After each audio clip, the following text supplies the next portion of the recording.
Hi, everybody. So I might know some of you already. As Rachel so kindly introduced, I am Amanda Blount. My author name includes my middle name, but most people in Attleboro just know me as the director of the Literacy Center. As Rachel shared, I'm going to present to you tonight a little bit about my research and my process of writing this book, and then share some fun facts and stories that I came across in my research of the Biltmore. Just by a show of hands, is there anyone here who doesn't know about the Providence Biltmore? No, good, great. So we're not starting from scratch. As many of you know, and you probably have your own stories and experiences there, it is a downtown historic landmark in Providence, and it is very well known, not only in Providence, and for a period of time across the world, also across the country, as one of the Biltmore hotels. So I'm going to tell you a little bit more about that, and hopefully entertain you in the process, because there were definitely some very funny things that came up as I was doing this work. So to start, I'll share who I am and how I came to this. So I moved to Providence, in fact, to take my job at the Literacy Center here in Attleboro, but I had never heard of Attleboro, and so I wasn't sure I wanted to live there, so I just moved to the closest city. That's how I ended up in Providence. I thought a city's fairly safe bet. So my husband now, he was not my husband yet, he and I moved to, we were living in Hawaii actually for his work, and we moved all the way across the world to Providence, Rhode Island, and I started working here at the Literacy Center. I am a history nerd by love and heart and passion. I have a degree in history from Rutgers, and I always thought I would just become a history professor at some point, and then my path took me down the social work and social justice journey, and so I do a little bit of both. The Literacy Center is my day job, but I do a lot of reading and writing about history on the side. Meet Me at the Biltmore was not going to be a book. I did not set out to write a book. However, I was living in Providence, and I had been in the city for a little while, and my father actually said to me, "Oh, you have to go downtown and check out the Biltmore Hotel. It's really cool." My dad knew it because he is a musician and loves music, and he had traveled up, and he used to live in Boston for a period of time, and he had traveled up and down the Eastern Seaboard playing music and listening to music and seeing bands, and he had been to the Biltmore many times. So I did go to the Biltmore, and I thought it was a very cool building, and I wanted to read a book about it. And you can kind of guess how this all played out for me. There was no book about the Biltmore. And then what happened was the pandemic started. And I was wandering around Providence, and I actually took this photo just shortly before starting my research. And I was looking at this hotel and thinking, gosh, there must be some really cool historical articles about the hotel. I just had a sense, if you've ever been in the Biltmore, which I think many of you have, when you're standing in the lobby of the Biltmore and looking up, it has this gold-plated Art Deco ceiling with Egyptian symbology in the ceiling, and it has all of these really ornate fixtures. And it's just a very weird place. It's very strange and Art Deco and a little bit haunted feeling, and I just really wanted to know what its story was. So again, pandemic, everything's closed down. I'm doing my daily loops around Providence, trying to not be too worried about the world ending, and took this picture and thought I would start reading up on the Biltmore. What I learned in my research was that the hotel is actually made up of a long slew of 100 years of stories of people. So this book is not about architecture. It is not about Warren and Wetmore or the people who designed it. It is about all of these faces and people, some of whom you may recognize, some you may not, all of my book, who have intimate connections to the hotel. So as I discovered, many people, that last photo of the family is actually the Von Trapp family, of whom Sound of Music was written about. All of these people graced the hotel. They They held events at the hotel. They, in the case of this last photo, in some cases trashed the hotel, and everything in between. So what I learned during my research was not just the history of a building, but I really learned the history of a whole city and region. And because of that, I received a very quick crash course in the history of this new area where I live. The very first article that I read, so the way that I started my research, again, I was not intending to write a book. I will tell you at some point when I get to the point where I realized this was going to be a book, but it wasn't yet. I just wanted to read stories about it. The very first article that I read was this one. The way I conducted my research, because I am not a professional researcher, was I typed Biltmore, Providence into Google, and I wanted to see what came up. What did come up was this story from the New York Times from July 22nd, 1921. This was not the first time that the Providence Biltmore had been mentioned in the paper, but it was the first article I found. And I loved it because it's ridiculous. The headline is "Hit by Hot Iron from Sky." It's a 3-paragraph story about how a flaming hot piece of metal had flown out of a welder's hand while building the hotel, ripped through the top of a soft cab jitney, and burned the driver and its passenger. If you are a history nerd and a writer and you're bored at home, this is like a goldmine of hilarity and fun and can really take you down a rabbit hole, which it did. So actually, just to tell you, I started my path here by researching Frank Gilligan, who was the taxi driver of this article. Thanks to Ancestry.com, I found all the information I possibly could about him. But I decided there really wasn't much of a story there. He wasn't that interesting of a guy other than this article. So I kept on with my research about the hotel. One thing that I found really frustrating as I started my research was that I wasn't able to access the Providence Journal historical archives. And this gets into a much deeper discussion about who owns history. But the Providence Journal historical archives are owned by a private company called Newsbank, and Newsbank is not publicly available. So Newsbank itself is available mostly at colleges, and some libraries and institutions have access to it. So anything prior to 1980 is owned by Newsbank from the Providence Journal. Therefore, I had to find an institution that would give me access to the Providence articles, because while this little article was really fun, there wasn't a lot in the publicly available archives like New York Times or the Library of Congress. One question that came up for me, though, is why was this article in the New York Times at all? I didn't particularly understand the historical significance of Providence at that time. Because again, I'm from New Jersey, I know a lot more about that part of the East Coast than this one. And to be fair, I actually wasn't an American history major to begin with. But I started by asking why Providence? So that was my research question. Why was the New York Times reporting on anything going on in Providence, let alone the construction of a hotel in this much smaller city? What I found out as I started my research, and I'll get back to the Providence Journal archives in a second, but what I found out as I started my research was that the Providence that I was walking around, again in March 2020, when everything was silent and boarded up, was not the Providence of 1921 when this article was written. The Providence of 1921 was this. This is a photo of Exchange Place in the 1920s, an extremely busy, bustling industrial center. People were coming in and out of Providence by the tens of thousands on a weekly basis.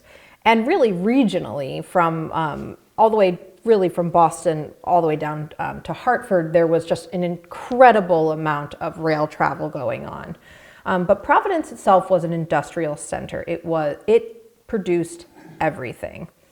And because it produced everything, there was a ton of money flowing in and around Providence. And I know as you all know about Attleboro was also very, very well connected to this industry, because both Providence and Attleboro were huge jewelry manufacturing cities. But Providence also produced everything from steamships to nails to everything in between. But what was happening, unfortunately, in the first part of the 20th century was a lot of money was coming in on a day-to-day basis. People were taking trains from New York and Hartford and Boston and Philadelphia to Providence to do business. But then they were leaving at the end of the day. And the reason they were leaving was because Providence did not have a luxury hotel. It had a bunch of hotels, but none of them were anything comparing to what they had in New York or Philadelphia. And because of that, there was a lot of opportunity being missed to capture the wealth of these very wealthy business people and their families. And the Chamber of Commerce was taking note of that. So I started to unravel this spool for myself that there was something before the Biltmore's construction that really drove it, and I needed to understand what that was. This was when I realized I had to get access to the Providence Journal because there had been no books written about this yet. There was no thread to follow. I had to start it myself. And so I, again, thinking pandemic here, none of the buildings are open, started to email the colleges in and around Providence to see who had access to Newsbank, which would hold the Providence Journal historical archives. Unfortunately, I am not an alumni of any of the Rhode Island colleges or universities, so I was not allowed to use their systems. But the Community College of Rhode Island, CCRI, said, absolutely, we have it, you can use it. There's just one small glitch. You're not allowed in the building because everything's closed because of COVID. So no one was allowed in the building. However, they were very kind. They gave me a temporary login to their server. And they told me that if I could get the Wi-Fi to work from my car in their parking lot, I'd be more than welcome to access anything that they had. Long story short, I spent 18 months in my Toyota RAV4 in the parking lot of CCRI during COVID. And I will say, just as a side note, I was also, I would soon become pregnant with my first child, so I was also getting bigger and bigger and bigger as I sat in my car, very pregnant, trying to download articles on a very slow Wi-Fi. But over 18 months, I downloaded 25,000 newspaper articles onto my computer, spanning 1915 to 2020 from the Providence Journal. So that is that's the research side note, which is why I think Newsbank should be free. And also, I'm very glad that I can now go into the building. It's a much faster connection for downloading PDFs. But the way that I constructed my research for the book was to start, again, in about 1915, and I just typed in the word Biltmore to the Providence Journal archives, and I read basically every article and advertisement that had the word Biltmore in it, because that's how you can search those old articles. What I found was that because of all of this wealth and money and commerce that was going on, the Chamber of Commerce and the business community in Providence was becoming very frustrated with the mayor. And the mayor is the gentleman on your right, the one without the mustache. And the mayor of Providence at the time was getting a lot of heat for the fact that there wasn't a luxury hotel for business folks to come stay in the city. So this man, the other man in the photo, Edward Albee, he is the grandfather of the playwright who wrote Who's Afraid of Virginia Woolf. He owned the Albee Theater in Providence and a number of other vaudeville theaters across the country, but he was based in Providence. He wrote a letter to the mayor and essentially said, enough is enough. We need to build a hotel. We're losing out on all this business. Restaurants are not getting business, opera houses, halls, all of these businesses in the community that would be getting money if people could stay here for the weekend. So this article from June 1919 shares that E.F. Albee offered $25,000 of his own money, essentially, toward the construction of a hotel. And the mayor, he kind of took the bait. He said, okay, if folks are willing to put up their own money for this, I will work with the Chamber of Commerce and we will start to research what it would take to build a luxury hotel. Luxury hotels were all the rage at the time. The Waldorf Astoria had recently been built. The Plaza Hotel in New York had recently been built. And when I say hotel, you have to remember we're not talking about Holiday Inn, one night stay kind of hotels that we think of them now. A lot of these hotels were apartment hotels. People would lease rooms for months at a time. They'd come to a city, they'd lease 3 or 4 rooms, they'd stay there for a long period of time. And then there would be trade shows that came in. There were also special rooms that were they were called sample rooms, just for merchants to come and hold business. So someone might show up with a couple suitcases of wares, like in this cabinet, and they would invite clients to come check out what they had and take orders, and then they'd go back to the Midwest or up north or into Canada or wherever they were from, and they'd take those orders and process them because there was no internet shopping at the time. So hotels played all these different really important roles, and this is why the Chamber of Commerce was particularly interested in it. It wasn't just for tourism.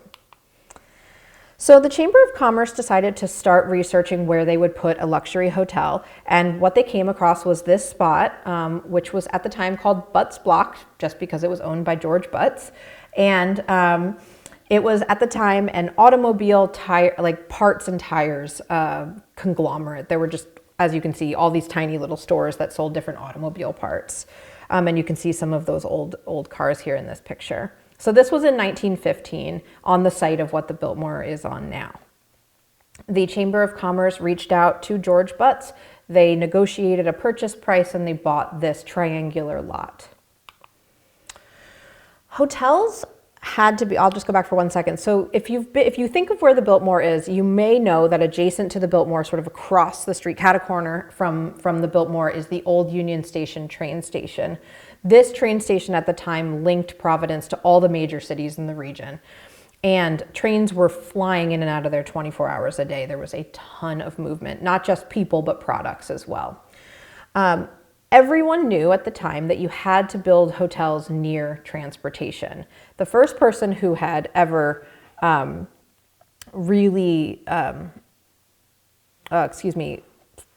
that in writing was this gentleman. My brain is, so I just had my second child, and I will tell you that I have like the worst memory right now, and I'm going to forget this gentleman's name for the moment, but I'm going to come back to him. He wrote a book called Head Waiters and Housekeepers, and what he said in the book was that if you wanted to have a successful hotel, it has to be linked to a rail station because that's where people are coming and going. Everyone had read this book, and everybody knew that if you were going to have success, you had to be near transport. That was why Butts Block was so attractive to the Chamber of Commerce. And I will get you his name because he's very important. The next thing you needed was a very successful hotel manager. And this gentleman was the most successful hotel manager. This was John McEntee Bowman. He had recently become the general manager of the New York Biltmore Hotel. And he was sort of the rising star in hotel management. He was arguably, again, I'm not exactly a hotel historian expert, but he was arguably the first person to say that hotels needed departments, such as an accounting department, a culinary department, and each department had to have managers that ran underneath it. Before that, there was like the tavern keeper, and the tavern keeper made sure that all the hotel parts were running. John McEntee Bowman was the first to divide that up into really like a business structure with lots of different managers underneath it. And his hotels were known for being incredibly efficient and well run. The Biltmore in New York was the first of the Biltmore chain, and it was named the Biltmore after the Asheville Biltmore estate. The reason for that is the Vanderbilt family were the major investors in the New York Biltmore Hotel. The New York Biltmore, which is no longer there, was built literally on top of Grand Central Station. So when we're talking about that railway to hotel connection, they really capitalized on it, literally. That Biltmore has since been torn down, but it was the first in the Biltmore chain. And the Vanderbilts felt very strongly that they should capitalize on the brand of their Biltmore estate, which was already known to be the most luxurious place that you could go. It was basically America's castle. There is a book called The Last Castle about the Biltmore estate, if you want to read more about the Biltmore name and brand. And because they were primary investors in that first Biltmore hotel, that's how it got its name. John Bowman was the general manager, and he also remained the general manager until his death, and he opened all of the Biltmores in the Biltmore chain that we are familiar with. There was a Havana, Los Angeles, there's St. Petersburg, there's Tampa, there were a whole bunch all over the country, Phoenix, many that are still standing. The Providence Biltmore, though, was the second Biltmore in the chain. And again, the reason for that was Providence was a very important city, and it was closely linked to New York because of its manufacturing wealth. The Chamber of Commerce knew that they needed to raise money from others because the city itself didn't have a ton of wealth, like the actual coffers of the city, to build a hotel. And it really wasn't in the business of building hotels itself. So what they did was they started a fundraiser. They essentially said that people could buy into ownership of the hotel. And as you can see, they developed this logo that you can see in the bottom, the Do It for Providence logo. They put it all over the newspapers, and they basically said you can buy stock in the hotel and you'll be a partial owner of our community's luxury hotel. This was a massive effort. In fact, it ended up winning, the Chamber of Commerce won an award for a few years after that for the most widespread public fundraising campaign a chamber had ever undertaken. They raised about $2 million from 1,800 shareholders in and around Providence, but they fell dramatically short of the $5 million that they needed. They had already secured John Bowman to come open the hotel. He had agreed that it would be the next of his Biltmore empire, even though it was only the second one, and that he needed a lot more money than $2 million. John Bowman ended up bringing in a partner, a gentleman named Lou Wallach, and they kicked in the remaining $2.5 million that was needed to build the hotel from their own treasury. So construction began in 1921, and that brings us back to that first article that I shared. This was going to be the most luxurious hotel that had ever been built. That's what they were marketing it as. It was designed by Warren and Wetmore, who also designed Grand Central Station and the New York Biltmore, and a number of buildings in Newport and around the region. They were a preferred architect of the Vanderbilt family. The hotel was going to be built on a steel frame, which was very new for the time, and it would make it what they believed to be fireproof. Now, the hotel is not yet burned down, but I would say it's not fireproof. It has had a lot of fires. But to that end, it was much safer than the wood structures and the brick structures that had been built prior.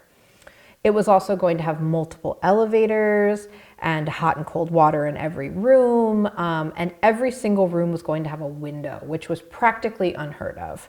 That is also why the hotel is L-shaped. The lot that they bought was a triangle, and they wanted every room to have a window. So in order to accomplish that, they made it an L-shaped hotel. So again, that's the most architectural history you're going to get from me, because I don't know anything about architecture. But they were able to raise the money they needed. They built the building, and they were able to open it with all of the interior luxury that you can imagine for the 1920s. So it opened in June 1922. It had carpets from Egypt, furniture from Turkey, plants flown in from the Caribbean. It had gold-plated ceilings. It had a real gold-plated key holder. It had this unbelievable grand staircase. It was just... John Bowman went to every extent of his possible coinage to make sure that this hotel was the most luxurious that had ever been built. And keeping in mind now that there really weren't luxury hotels outside of the United States. In most of Europe, they didn't really do hotels yet. There were a few exceptions, but typically they had villas, estates, other ways to go visit extremely wealthy people. The luxury hotel was very uniquely American, and everyone was trying to outdo each other. And John Bowman was very much at the forefront of it. So this is a picture of the lobby. If you've been to the hotel anytime in the past 50 years, you'll know that the lobby is now on the first floor, but the lobby was built to be on the second floor initially. So as you can see in this photograph, or in this postcard rather, there would have been a staircase, a grand staircase that lifted you up off of the street level and into the second floor lobby. The reason for that was because the ground floor of any building was very, very dirty. There was an incredible amount of street and air pollution outside. So the ground floor was predominantly commerce and shops. You would walk in on the ground floor, there would be basically like an indoor mall kind of setup. And then you'd walk up these stairs that were painted white, that were marble and beautiful, and you'd be lifted out of the filth into this really beautiful, luxurious space. And that was all by design.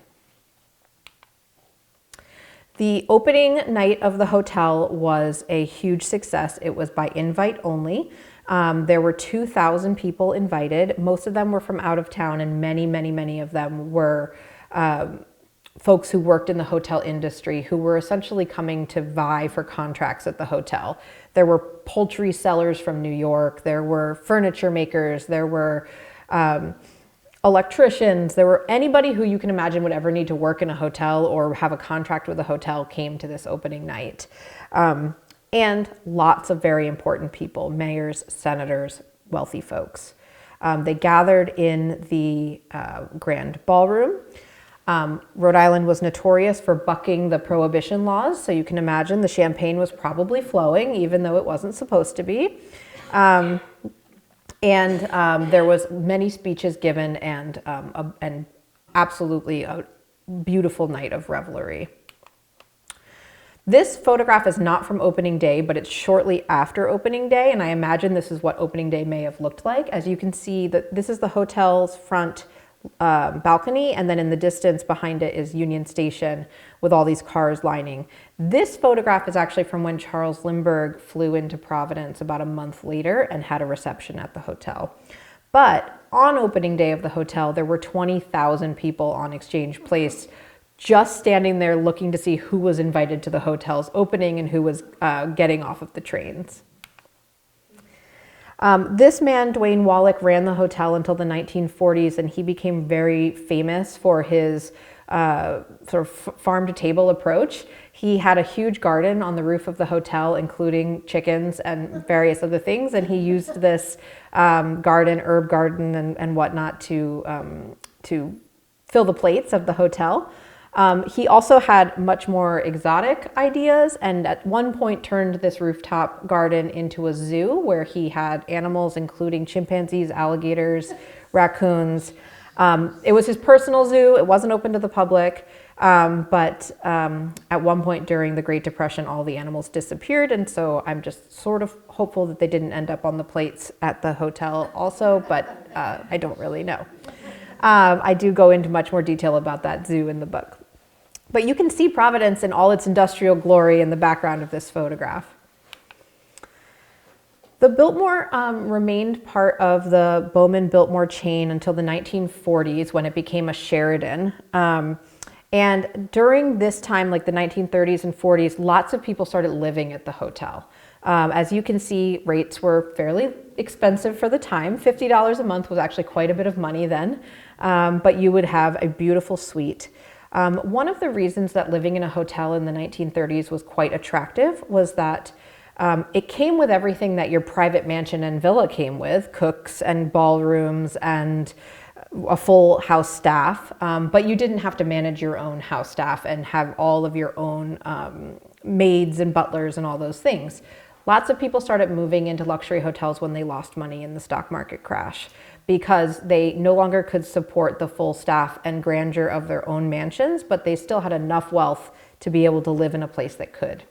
So that's why you saw what we would think of as like the upper middle class moving into hotels at the time. One of the Attleboro links that I think is important, I don't go into a ton of detail about this in the book because there was literally so much about jewelry in my research that it would have been its own book, but one of the businesses that took took over a whole floor of the Biltmore for almost 40 years was the United Jewelry Trades Association. And this was the largest jewelry association in the world at the time. And every year, twice a year, they had a fall and spring jewelry trade show. So as you can imagine, Balfour and Simmons and Blake Company and many of the other manufacturers here in Attleboro were very intricately linked to the Biltmore because their trade headquarters would have been at the Biltmore Hotel. One of the biggest financial losses in the 1970s to the hotel was actually the trade association giving up its lease on the floor that it rented. It rented an entire floor of the hotel for 52 years. And so when they pulled out, it was a major financial loss for the hotel and part of the reason the hotel went into decline and closed in the 1970s. But these were some of the postcards that I came up with from Attleboro's old industrial days, which of course you have plenty of yourself here. But as you can imagine, folks from Attleboro were in Providence all the time, and the trade association was bringing many of the names that you will know from Attleboro's history to the hotel on a daily basis. The hotel suffered a lot of losses over the years. This is a photo from the 1938 hurricane in Rhode Island. As you can see, those are the tops of the cars. The water level in the hotel went up to 12 feet in the lobby. And among all the devastation that happened and many lives lost, the hotel itself suffered very serious damages. There were lots of changes in the 40s and 50s made by Sheraton when it bought the hotel in 1947, one of them being the institution of the now sort of infamous Bacante Lounge. This was a favorite cocktail bar of JFK when he was in the Navy, among many others. Frank Sinatra went there before he was famous many, many times, and so did more perhaps nefarious characters from Rhode Island's history. It was very dark, it was very scandalous, but it was mostly known because in the 50s, when there was sort of a push, post-World War II push back to domesticity for women, this is what the Bacante girls looked like who worked there. So they were sort of Rhode Island's Playboy bunnies. They were so beloved by the particularly male patrons who went to the Bacante Lounge that when Sheraton tried to give them longer skirts as part of their uniform, over 300 letters of protest came from male patrons saying they would not come back to the Bacante Lounge if they didn't wear their original uniforms. But the Bacante Lounge was very popular and very famous and also housed many, many musicians over the years. In the 60s, when the automobile became much more of a home standard for many families, the Sheraton Biltmore became the Hotel and Motor Inn. This was simply a marketing ploy. They actually didn't even have a parking lot at the time, which is very interesting, but they became Motor Inn. A lot of places were saying they were motor inns, meaning you could drive up, park your car, and stay at the hotel. You didn't have to take the train. There was this huge shift going on from train travel to the middle class of America getting in their station wagons and bringing the whole family. So they tried to rebrand themselves in the 1960s to Hotel and Motor Inn. Another thing that was happening in the 60s was significant changes in civil rights in the United States. This was at the same time when the Sheraton Biltmore joined the Green Book, which was a book that alerted African-American travelers where they could safely drive, eat, and stay when they were traveling. And the Biltmore became a partner in the Green Book. This is a photo, this is the first photo I could find, or perhaps I should say the oldest photo I could find of the neon Biltmore sign. And I know you might be asking, what are you talking about? You can just see a tiny little sliver of it on the roof. After 2 years of research, I could not find the date that that sign was put up. But I do know it was put up during the Sheraton days. I think it was in the late 50s, early 60s. But this was the oldest photo I could find where you can see it says Sheraton Biltmore on the front and the neon sign is on the roof. So at some point around the late 50s, that neon sign went up and it is still there today. Lots of things happened over the years that helped or perhaps pushed hotels into decline. There were lots of economic recessions and lots of reasons why people weren't traveling and weren't using luxury hotels. And luxury hotels were also very expensive to keep up. It was an aging building and needed a lot of repairs. But this is one way that the hotel tried to maximize pop culture. This is actually not a photo from the show, but it's just a stand-in photo for now from another photo from the hotel. But they had a television show for about 10 years called Breakfast at the Biltmore. It was a live TV show where you could go eat breakfast at the hotel and be interviewed on live TV about various topics of interest. Before that, most people didn't go out for breakfast. That wasn't something people were really doing much of in the 1950s and 60s. So this was a way to increase receipts at the restaurant for the hotel, because who wouldn't want to be on live TV? Live TV was new and exciting and very, very cool. In fact, lots of waiters at the hotel at the time would try to jump into the shot during the live TV broadcast so they could tell their friends that they had been on live TV that day. Breakfast at the Biltmore was a very long-running show, and unfortunately, this was before the advent of videotape in television, so there are no recorded sessions of the Breakfast at the Biltmore show to watch, but I would have loved to have seen it. Of course, you know this gentleman. He spent his last night before being elected president at the Providence Biltmore. It was the last stop on his tour. And he gave a speech the morning of Election Day from City Hall steps across the street before going back to Hyannis and winning the election that day. He loved the Biltmore, as I shared. He'd spent much of his youth there, his younger days at many of the cocktail lounges, so he was a regular. And I will say, actually, really quickly, I know I'm a little kind of creeping up on time here, but Jackie Onassis spent a ton of time at the hotel after his death as well. She loved it there. She frequented there, especially when her son was at Brown. So she spent a ton of time at the hotel, and they were very respectful of her, always making sure she had privacy and security and all those things. So she's a big lover of the hotel. Another thing that was happening in the 60s and 70s, of course, was the women's liberation and women's rights movements. And the Falstaff Room was a male-only bar at the hotel that in 1972 was the location of a class action suit where female students from Brown University conducted a sit-in to force them to force the bartenders, or request the bartenders let them drink in the bar. This was happening all over the country. This was happening in the Oak Room at the Plaza in New York and all of these other bars. But Rhode Island was the last state in the country to legalize women drinking unaccompanied by men in bars universally. So, which is really crazy to me. But the Falstaff Room was the location of that class action suit that ultimately got the law overturned in the 1970s, allowing women to drink unaccompanied. Most bars let that happen at that time, but there were still liquor licenses that you could obtain that would keep women out of your establishment.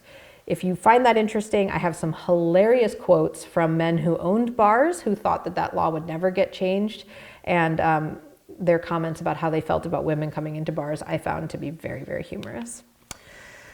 In the 1970s, the Biltmore closed very unexpectedly. It had been sold for a brief period of time to a couple investors from New York. They had stopped paying all the utility bills, and overnight the heat, hot water, and electricity was shut off by the utility companies, and it closed the next day.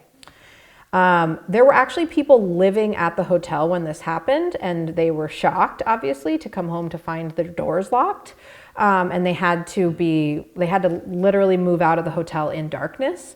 And ultimately what happened, about 2 weeks later, Buddy Cianci was elected or had his inauguration for his first term as mayor of Providence. And as he was giving his inauguration speech at City Hall, the grand piano of the Biltmore was being wheeled out of its front door, and he took it as an opportunity to declare he would save the hotel.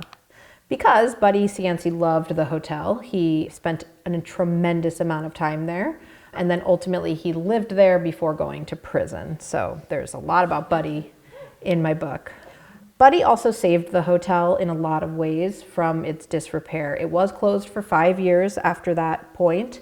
And during that time, Buddy, like him or not, did a lot for the city, including getting the Biltmore and a number of other buildings on the National Register of Historic Places. The reason that he did this was not because, I think personally, not because he actually cares about historical places, but because by being on the National Registry, he could access grant funds to restore the building. So he didn't have to take it out of the city's own treasury. So he did get the Biltmore on the National Register, and because of that, they were able to leverage federal funds to restore the building. It reopened in 1978, that's when you would have seen the glass elevator installed, which so many people have hilarious stories about. And it proceeded to have ups and downs through the 1980s. Providence itself was not in a great spot in the 70s. It was pretty run down. It had almost no industry and really high levels of crime. And you may recall that there was a bit of a mob problem going on. So Providence was a bit of a wreck, and the Biltmore was struggling. It struggled throughout the 80s, but it managed to stay afloat. Buddy Cianci did what he could. He would hang up signs like this one that says, "Welcome to Providence, the safest city in the continental United States." That was not true. That was a blatant lie, but I think in Buddy's mind and the way that he did business, if you say it, they have to prove you're wrong. Ultimately, the Biltmore survived. It went through many, many changes, and there's lots that happened in the 80s and 90s, but I will say what you see now when you walk into the Biltmore is this.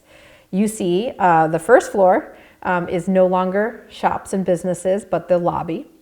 There is a restored staircase. It had been ripped out at one point, so they've restored part of the grand staircase, and you can see the glass elevator coming up the middle of the building there, and ultimately the original ornate ceiling. I love this photo. It's actually from the current website for the hotel, because I think it shows a little bit of each era of the hotel, from its wild heydays during Prohibition to all the way through the 1990s and 2000s when it's undergone more hotel-like renovations. In 2019, it was sold to the Graduate chain, and they were a small investment boutique hotel investment chain.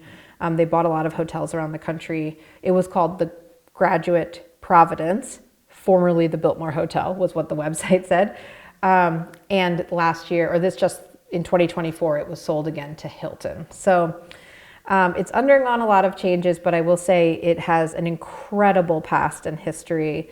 And again, there are so many stories of people and families that graced the halls of the hotel that I hope that you can take some time to read about in my book. But my hope for the hotel is that it will continue to have another 100 years in the city, because it has been such an incredible central staple of the city and of the region for so many occasions. So I've been talking for 40 nonstop minutes. I will stop and take questions if anyone has any, and I'd be happy to talk about more individual stories from the hotel. But otherwise, thank you for listening about the Providence Biltmore, and I do have copies of my book if you'd like a copy. Thank you.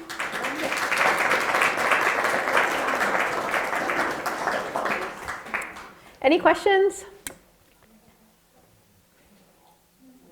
Yeah. I'd like to hear some stories. Yeah, absolutely. So I learned a lot about Providence history through this research, and however, I did know one piece of history, which was because I was in a writing group with Raymond Patriarca's granddaughter. And so I was a little bit aware of the Patriarch family, but I was astounded in my research to find an article from the first decade in the hotel's history when a young 10-year-old named Raymond Patriarca became a bellboy at the hotel at its opening.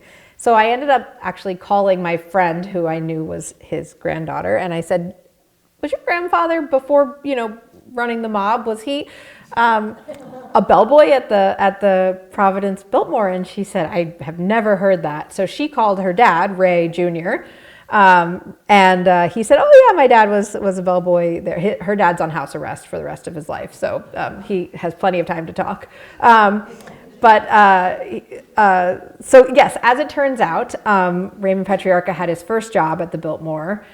He left school when his father, Uliatera Patriarca, owned a liquor store, and in 1919, when Prohibition hit, the liquor store closed. So Raymond dropped out of school to help support his family, and his first job in 1922, was at the Biltmore Hotel. So interestingly, the Biltmore also has a pretty interesting prohibition and bootlegging history. There were a lot of bootleggers who lived there because, as you all know, rum running was a favorite pastime of the region. And it's easy, I think, to make the link that Raymond Petrarca probably got his first entree into the criminal world because there were so many criminals living in his place of employment. Because it was while he was working there that he actually committed some of his first crimes. So I go down a little bit of that rabbit hole in the book. Any other questions? I can also tell more stories if you'd like, but yeah. So was the neon sign ever removed as it changed hands of ownership? No, to my knowledge, it's never been removed. It's been repaired many times. It certainly has had lots of letters out over time, but that is the original neon sign. Yeah. Can you still live there, or is it only hotel? To my knowledge, that's a great question. I think it's only hotel, but it's an interesting question. I know people did live there all the way up to the 1970s, and I know that the general manager and his family lived there in the 1980s, but I don't know if anyone lived there after that. But I don't think so. Fine. Yeah. Was there a restaurant on the top floor? Yes, La Pogée. So, well, there were a couple restaurants on the top floor, but Buddy Cianci was very focused on the hotel having a really nice dining room because he wanted to be able to take his people there. So therefore he worked with a French chef out of Boston to create La Pogée. And that restaurant was much too expensive for most of the people who lived in Providence at the time. So it didn't do very well, but Buddy Cianci went there for dinner like 5 nights a week. The general manager of the hotel, Richard Brush, at the time in the 1980s, I interviewed him a number of times for my book research. He lives in East Greenwich. But he had many very funny stories about Buddy Cianci and that time period. But essentially, Dick, as he goes by, he made it his job at 5 o'clock every day just to go downstairs from his office to see what Buddy was getting into in the hotel. Like, it was just like his buddy watch. He would go downstairs and see, like, where is he in the building? Who is he with? Who's he cavorting with? Like, and so he said he had to do that every day for about a decade. Just to make sure the building didn't get too ruckus. Thank you so much. Absolutely, thank you.